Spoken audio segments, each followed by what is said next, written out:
Mexico banned the importation of Foster Farms chicken on public health grounds, but it's still sold in the United States. Why wasn't there a recall?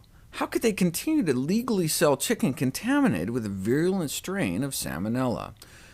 It all goes back to Supreme Beef versus USDA, a court case in which the meat industry sued the USDA after the agency had the audacity to try to shut down a slaughter plant that was repeatedly found violating Salmonella standards. The meat industry won. The Federal Appeals Court ruled that it was not illegal to sell contaminated meat. In fact, what was illegal was the USDA trying to protect the public by shutting down the plant. Because normal cooking practices destroy Salmonella, the presence of Salmonella in meat products does not render them injurious to health. Salmonella-infected meat is thus legal to sell to the consumer.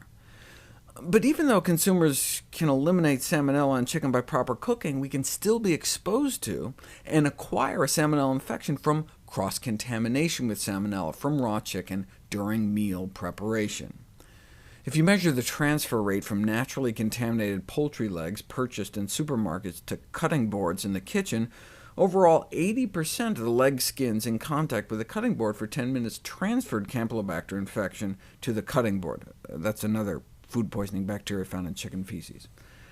And then if you put cooked chicken back on the same cutting board, there's about a 30% chance it'll become recontaminated.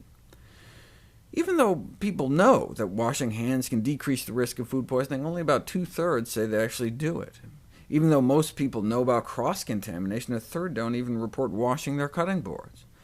Though awareness appears to be growing, as we saw before, even when people wash the cutting boards with hot soapy water, you can still find Salmonella and Campylobacter. The reason most people have more bacteria from feces in their kitchen than in their bathroom is because people rinse their chickens in the sink, not the toilet. So even though cooking can kill Salmonella, it can still contaminate our kitchen and make us sick. Foster Farms swore they'd try to reduce the number of chickens they were producing with Salmonella from 1 in 4 down to just 1 in 20. Why not zero tolerance like they have in countries like Sweden?